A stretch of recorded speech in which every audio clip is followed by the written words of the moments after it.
أعوذ بالله من الشيطان الرجيم. بسم الله الرحمن الرحيم. Bismillahirrahmanirrahim. Assalamualaikum warahmatullahi wabarakatuh. Alhamdulillahirabbil alamin. Wassalatu wassalamu ala asyrofil anbiya'i wal mursalin sayyidina wa maulana wa habibina Muhammadin wa ala alihi wa sahbihi ajmain, amma ba'du. Para pemirsa dimanapun Anda berada, kembali lagi kita pada pagi hari ini melanjutkan pembacaan kitab Nasaihul Ibad karya Syekh Nawawi Al-Bantani, di mana pada pagi ini sudah sampai ke makalah yang nomor 8 ya. 8 nomor 7 ya, mulai nomor 7 maaf. Kita akan bacakan, dan sebelumnya tentu kita tidak lupa bersyukur kepada Allah dengan mengucap alhamdulillah, dengan karunia kenikmatan dan iman Islam kita bisa bersyukur kembali pada pagi hari ini. Dan salam dan salam tidak lupa kita sanjungkan, kita pujikan pada baginda Nabi Muhammad Shallallahu Alaihi Wasallam, yang kita nantikan syafaat beliau yang nanti. Allahumma amin.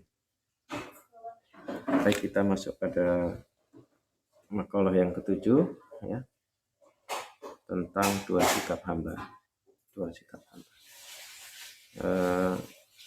Saya bacakan dari Yahya bin Mu'adz radhiyallahu anhu, ma asawwahu karim wala asari dunya lal akhirati hakim. Artinya, orang mulia tidak akan berbuat maksiat kepada Allah, dan orang bijak tidak akan mengutamakan dunia daripada akhirat ya. Penjelasan dari makalah ini yaitu bahwa orang-orang yang baik itu senantiasa akan mengutamakan akhiratnya daripada dunia. Itulah orang-orang yang bijak. Orang-orang yang bijak yang bisa menempatkan sesuatu sesuai dengan porsinya. Itu sisi lainnya ya. Kenapa? Karena kita sebagai seorang muslim menyadari bahwa dunia ini hanya perantara kita saja dan sementara, dan sebagai ladang untuk mencari pahala, untuk mencari bekal bagi kehidupan kita pada masa yang akan datang. Makanya perkataan dari Yahya bin Mu'adz ini itu menjadi satu pengingat kembali. Ingat kembali akan segala aktivitas kita untuk senantiasa mendahulukan, mementingkan, mengutamakan akhirat. Wa mal hayatud dunya illa mata'ul ghurur. Kehidupan dunia hanyalah tipu daya. Banyak sekali ayat Al-Quran menerangkan bahwa jangan sampai kita terpedaya oleh dunia. Rasulullah pun mengingatkan dalam satu hadisnya bahwa siapa yang suka memakan bangkai, tentunya tidak akan ada yang suka. Dan itulah ibarat dunia itu seperti bangkai. Jadi begitu jeleknya sebenarnya dunia ini, tapi begitu banyak orang yang tertipu akan dunia. Di dalam Al-Quran, di dalam hadis yang lain, itu begitu banyak juga Allah dan Rasulnya mengingatkan kepada kita. Balal akhiratu khairul laka minal ula. Dunia ini hanya tidak ada apa-apanya. Balal akhiratu, dan akhirat itu adalah lebih baik daripada yang sekarang ini yang kita ada di dalam. Orang mulia adalah orang yang selalu memuliakan dirinya dengan ketakwaan dan menjaga dirinya dari perbuatan maksiat. Jadi orang mulia ini selalu berhati-hati dalam setiap langkahnya. Orang yang bijak selalu dapat mengendalikan hawa nafsunya untuk melakukan perbuatan yang tidak bertentangan dengan akal sehat. Nah, akal sehat itu kita gunakan apa? Merenungi, bertadabbur, bertafakur, memikirkan apa-apa yang bisa kita lihat, bisa kita dengar, bisa kita rasakan, dan juga kita bisa pikirkan. Dari kesemuanya ini yang kita dapat tentang dunia kita, bagaimana Al-Quran berbicara, bagaimana hadis menjelaskan. Makanya akal yang kita punya itu bisa memetakan, bisa mendeskripsikan, memberikan arahan apa-apa yang harus kita lakukan dan apa yang semestinya tidak perlu kita perjuangkan setengah mati. Maka kembali bahwa perkataan dari Yahya bin Mu'adz ini layak kita renungkan, dan kita bisa memilah, bisa memilih mana yang harus kita kerjakan dan mana yang harus kita tinggalkan. Ya. Sekali lagi saya bacakan, ma'asawahu karimun wala asarud dunya al akhirati hasud. Maka barang siapa yang mendahulukan akhirat adalah orang-orang yang bijaksana. Baik, kita lanjutkan pada yang ke-8. Maka 8 yaitu 2 macam bekal. Dari Al-Amash Sulaiman bin Mahran Al-Qudri radhiyallahu anha berkata, "Mangkana rasumalihi taqwa alat rasulu an wasfi rifin din. Wa mangkana rasumalihi dunya alat rasulu an wasfi husroni dinihi." Siapa yang berbekal takwa, niscaya keuntungan dalam agamanya takkan dapat digambarkan dengan kata-kata, dan siapa yang berbekal dunia, niscaya kerugian dalam agamanya takkan dapat digambarkan dengan kata-kata.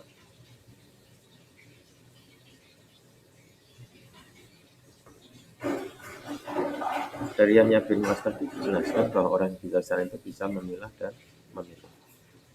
Nah, dari Al-Maksi ini, Sulaiman bin Mahran Al-Kufi kembali memberikan arahan tentang bekal menuju akhirat. Maka dikatakan ada 2 bekal, yaitu bekal takwa, ya, dan satu lagi adalah bekal dunia. Orang yang berakal tentu akan bisa milih bekal apa dan sebanyak apa yang kita butuhkan ketika kita akan melakukan suatu perjalanan yang panjang. Apakah cukup dengan bekal yang sedikit atau butuh bekal yang banyak.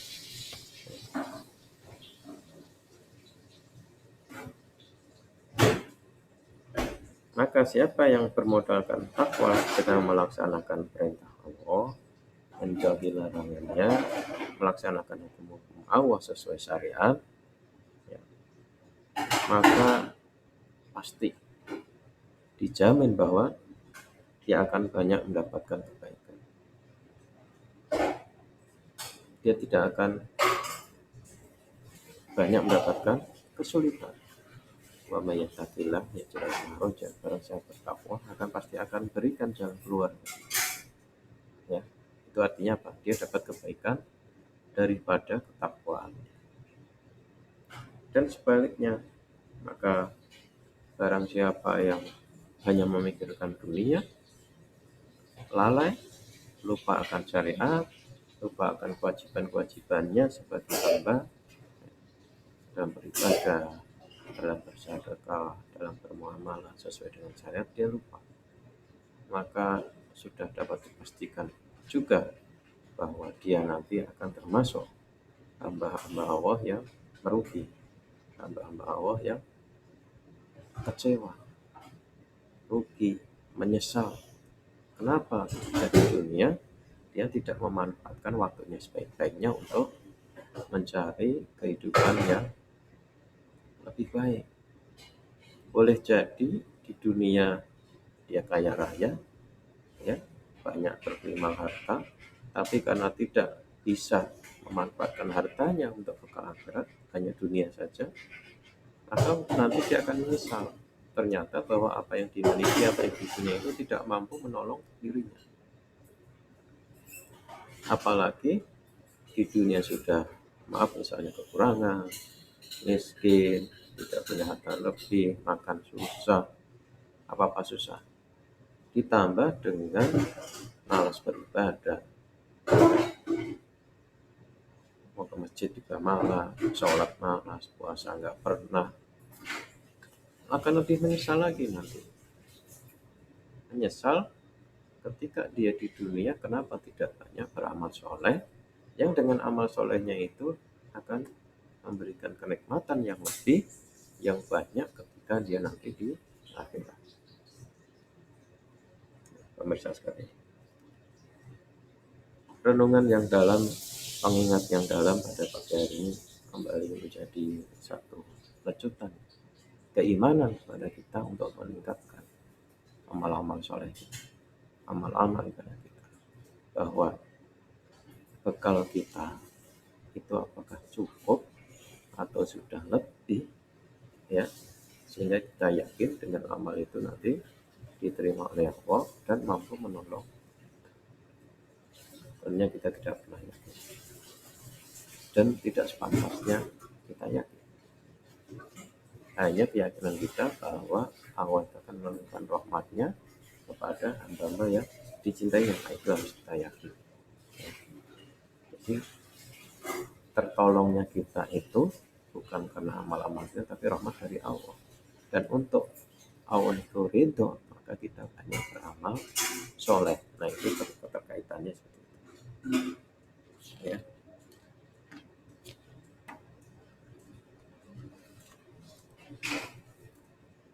Baik, itu singkat ya dari Mas Almas.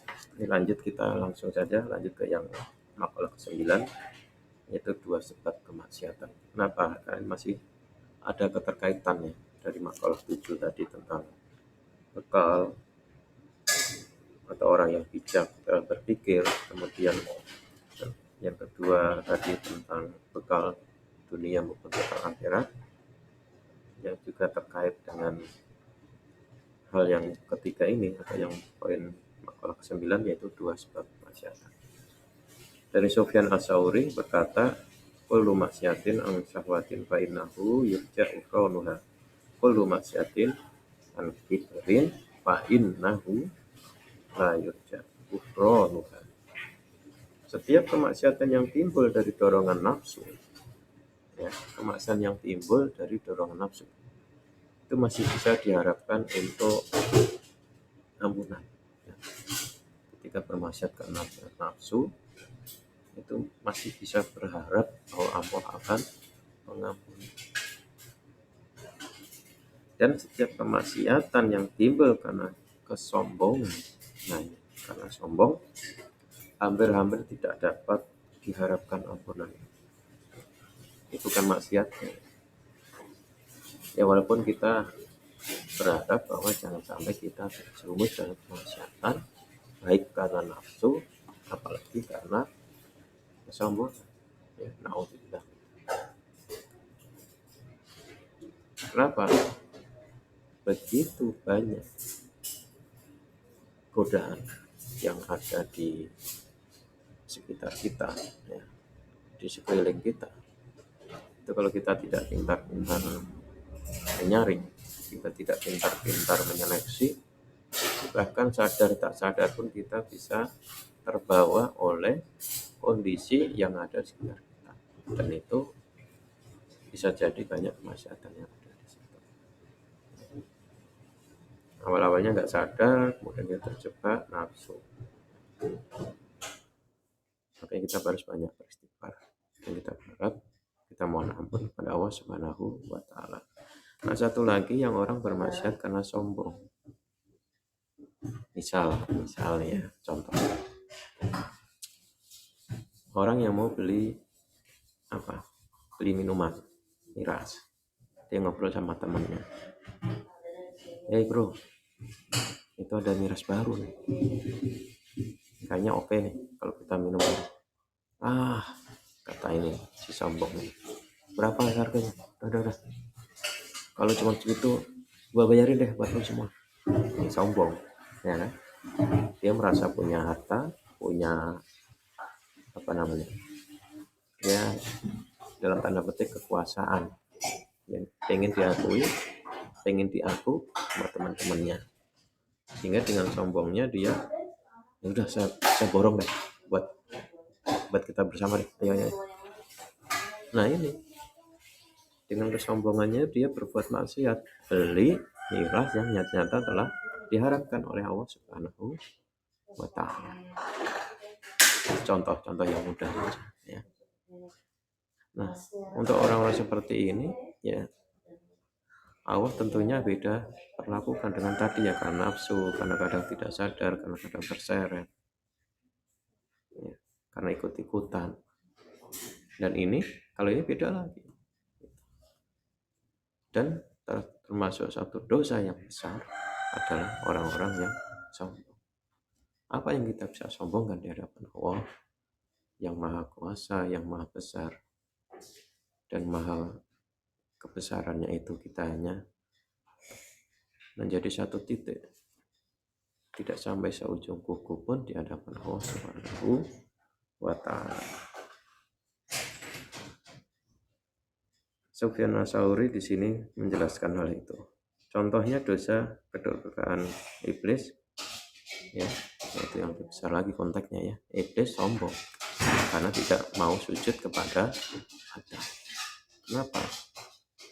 Ya karena merasa khalaqtani min nar, khalaqtahu min tin.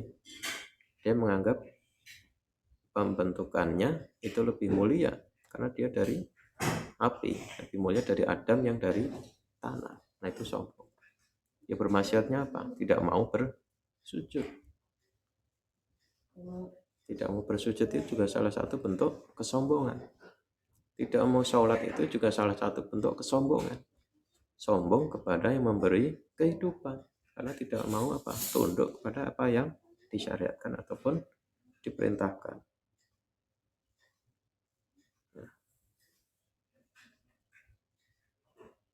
Jadi iblis sombong sehingga dia dilaknat oleh Allah Subhanahu wa Ta'ala. Dan Adam juga terjebak dalam kemaksiatan, yaitu melanggar perintah Allah. Untuk apa? Wala taqrabu hadhihi syajarah. Jangan dekati pohon ini.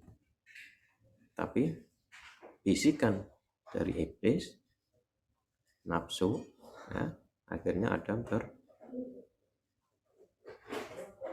terjebak akhirnya mendekati pohon itu dan memakan buahnya dalam kisahnya ya.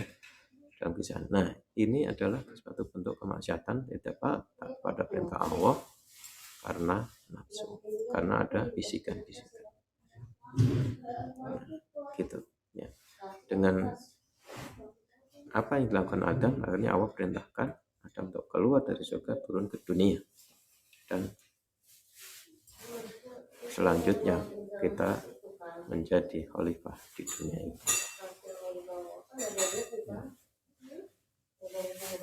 Ini menjadi satu, sekali lagi, renungan ya dari tadi tentang bekal. Kemudian orang-orang bagaimana yang bijak bisa memikirkan mana dunia, mana akhirat, dan menjadi satu landasan langkah-langkah kita untuk melangkah ke yang lebih baik. Sekali lagi, jangan sampai kita mengutamakan dunia di atas kepentingan akhirat kita, dan jangan sampai kita terjebak dalam kesombongan untuk bermaksiat kepada Allah Subhanahu wa Ta'ala. Semoga sedikit ini bisa memberikan manfaat. Billahi taufiq wal hidayah. Assalamualaikum warahmatullahi wabarakatuh.